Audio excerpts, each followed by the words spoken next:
Welcome back friends, this is part 11 of narration. If you have not seen the other parts, I would suggest that you go through them. We have come to the end of narration. This is the last part where we will discuss direct speech of more than one statement. When we get more than one statement within inverted commas, how we change them into indirect speech. Let us see through examples. We will see two methods. First is we use added, went on to say or further added in indirect speech to connect the two statements.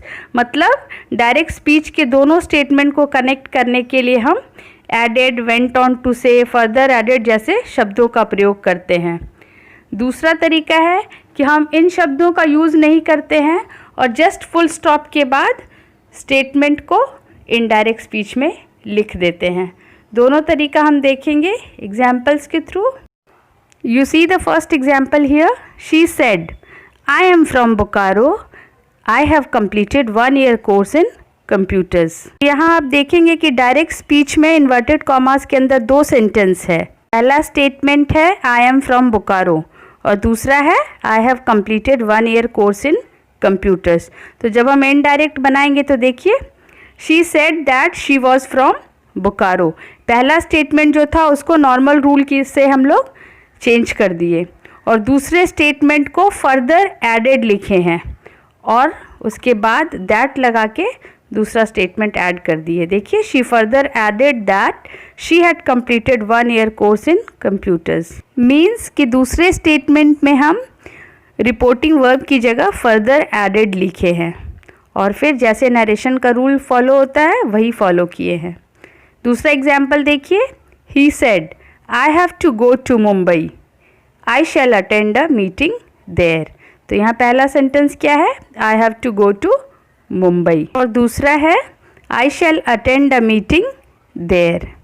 तो indirect में कैसे बनाएंगे देखिए. He said that he had to go to Mumbai, पहला statement हुआ और दूसरे के लिए हम रिपोर्टिंग वर्ब की जगह एडेड या फर्दर एडेड लिखेंगे. तो देखिए, he added that he would attend a meeting there. अब देखिए तीसरा एग्जाम्पल देखिए. यहाँ पे हमने कोई भी एक्स्ट्रा वर्ड ऐड नहीं किया है. पहला सेंटेंस को नॉर्मल नरेशन के रूल से चेंज किया है और दूसरे सेंटेंस में बिना कोई रिपोर्टिंग वर्ब यूज़ किए ही हमने इनडायरेक्ट में चेंज कर दिया है. देखिए यहाँ पर, Meena said, I should meet him today, he will leave this place tomorrow. तो पहला सेंटेंस वैसे ही बनाएंगे जैसे नॉर्मल नरेशन का रूल फॉलो करते हैं. Meena said that she should meet him that day और दूसरा जो स्टेटमेंट है उसको हमने जस्ट नरेशन का रूल फॉलो करके चेंज कर दिया है. He would leave that place the next day. मतलब यहाँ पे फर्दर एडेड या एडेड नहीं भी लिखे हैं तब भी सेंटेंस सही है.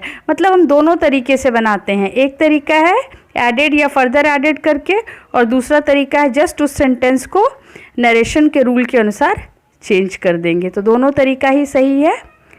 So with this type we have completed narration. Now you need to practice more and more exercises at home. Here I have given you some exercises.